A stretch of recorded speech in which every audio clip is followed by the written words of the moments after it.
Hello, I'm Loes H, retired educator from the St. Joseph, Missouri School District.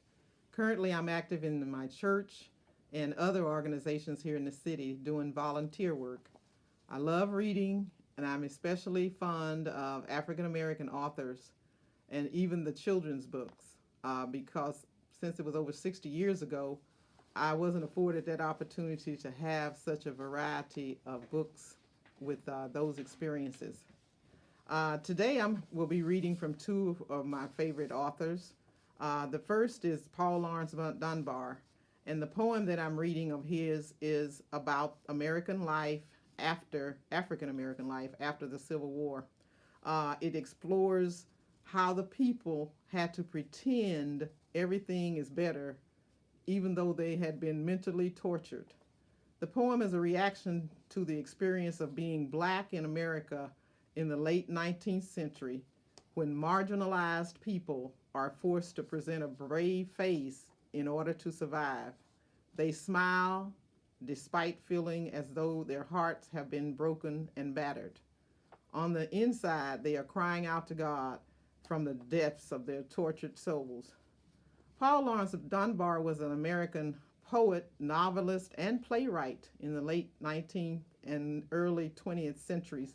He was born in Dayton, Ohio, to parents who were enslaved in Kentucky before the American Civil War. He started to write poetry at an early age, graduated from Howard University. He died at the age of 33 of tuberculosis, or TB as we call it sometimes. The poem that I'm reading today is from a collection of his poems called Lyrics of Lowly Life. We Wear the Mask by Paul Laurence Dunbar.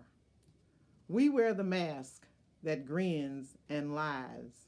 It hides our cheeks and shades our eyes. This debt we pay for human guile, with torn and bleeding hearts we smile and mouth with myriad subtleties. Why should the world be overwise in counting all the tears and sighs? No, let them only see us while we wear the mask. We smile, but O great Christ, our cries to thee from tortured souls arise. We sing, but oh, the clay is vile beneath our feet and long the mile. But let the world dream otherwise. We wear the mask. The other author that I'm going to read from today is Eloise Greenfield, another one of my favorites. She's a children's book writer. She's also a biographer, known for her rhythmic and style and her portrayal of positive portrayals of Black American experience. She still is alive today at the age of 91. After college, she started to write poetry and songs in the 1950s while she was working a civil service job. Today, I'm reading from one of her book of poems called Night on Neighborhood Street.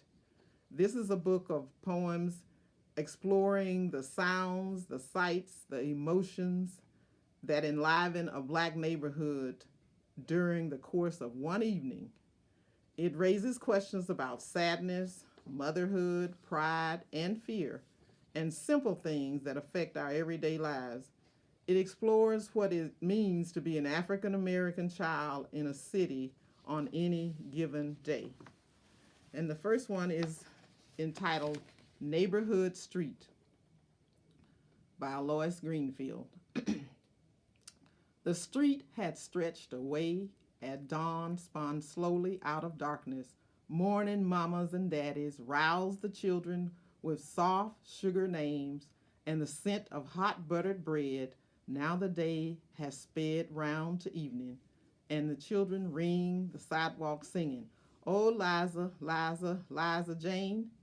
Dust spins from daylight, and the children sing, "We're going around the mountain two by two, circling the mountain as the night falls. Rise, Sally, rise on Neighborhood Street." And then there's one called Family Time. When the Robinsons gather just before bed, the kids in their pajamas, homework's read. It's time for families to have some fun. It's family time, says the little one. They come from work, they come from play, they get together at the end of the day for singing and guessing and games of rhyme, for jokes and jacks and pantomime. And the little one calls it out, family time. The next one is called the meeting. Some nights they meet. The people who live on Neighborhood Street get together to talk things out, work things out, and there's this brother who always tries to pick a fight, says he's the only one who's right. His face gets ugly and he starts to shout. He don't know what he's talking about. Everybody just leans back and waits and nods and smiles and says, until he sees that what he means is there's the door, and then he don't say no more. The meeting, in the church, the congregation is singing songs of praise, raising their swaying arms to glory. Hallelujah, they sing, going to give them sins away, give up their pain, going to start a new life, shed those old ways at the altar. In the church, the congregation is swinging, singing songs and praise, raising their arms and their voices to glory.